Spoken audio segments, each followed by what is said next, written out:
నా పేరు వచ్చేసి మార్పుల ప్రసాద్ సిద్ధారాం, సత్తుపల్లి మండలం, ఖమ్మం జిల్లా. మేము వెంకటలక్ష్మి సీడ్స్ నుంచి, వెంకటరమణ సీడ్స్ నుంచి సుమారు 200 బ్యాగులు RNR 15048 విత్తనాలు తీసుకొని వెళ్ళి చల్లటం జరిగి, విత్తనాలు 1300 రూపాయల విత్తనాలు బాగుంటాయి అని చెప్పి ఫౌండేషన్ సీడ్ అని చెప్పి తీసుకుని వెళ్ళి నారు పోయడం జరిగింది. అదే వెంకటరమణ సీడ్స్ లో 950 రూపాయల విత్తనాలు కూడా ఉంటాయి.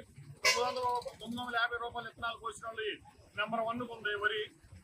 ఈ 1300 రూపాయల విత్తనాలు పోసి నాటేసిన తర్వాత ఈనే టయానికి, వరి ఓపెన్ అయ్యే టయానికి మొత్తం సగం గింజలు, తాలు గింజలతో రావడం మొదలుపెట్టి ఆఖరికి మందు కొట్టినా కానీ, ఏవో గారు వచ్చారు, అందరు చూసి మందులు కొట్టమన్నా మందు కొట్టినా ఏది కొట్టినా కానీ ఈ విత్తనం, ఈ శ్రీరామ్ సీడ్స్ 1300 రూపాయల విత్తనాలు కూడా ఎట్టి పరిస్థితుల్లో కూడా మొత్తం తాలుగంకలే వచ్చినాయి.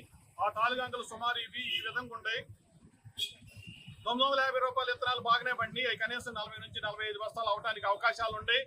ఇది గత 1508 ఇంచుమించు తెలంగాణ సోనా అని చెప్పి 15 సంవత్సరాల నుంచి ఇంచుమించు మా సిద్ధారం గ్రామంలో ఈ విత్తనాలు సాగు చేస్తాను. ఈ సంవత్సరమే బాగా ఈ కంపెనీని నమ్ముకొని, ఈ వెంకటరమణ సీడ్స్ వానర్ను నమ్ముకొని మా సిద్ధారం మొత్తం కూడా నాశనం అయిపోయింది.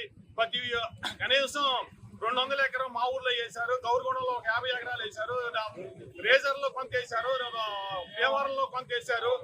ఇలా కొన్ని విత్తనాలు ఇట్లా వేయటం వల్ల ఇక్కడ 500 ఎకరాలు సుమారు ఈ 4 విలేజ్లలో వేశారు. మొత్తం నాశనం అయిపోయినాం. 3 ఎకరానికి వచ్చేసి 35,000 రూపాయలు పెట్టుబడి పెట్టి కనీసం ఎకరానికి 10 బత్తాలు కూడా దిగుబడి రాని పరిస్థితి ఉంది.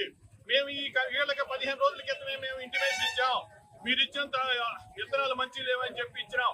ఇచ్చిన తర్వాత ఏవో గారు ఒక రోజు ఇచ్చారు. వచ్చిన తర్వాత మేము సీడ్స్ కంపెనీ వాళ్ళతో మాట్లాడతామన్నాం. ఆ సీడ్స్ కంపెనీ వాళ్ళు ఏం సమాధానం చెప్పారో మాకేం తెలియదు. పిచ్చోళ్ళకి మాల ఈ వెంకటరమణ సీడ్స్ వానర్ దగ్గరికి 5-6 సార్లు వచ్చినా కానీ వాళ్ళకి చలనం లేదు. ఈ రోజున తప్పక పరిస్థితుల్లో 3-4 రోజులలో వరి పొలాలు కూడా కోతకు వచ్చే పరిస్థితి ఉంది.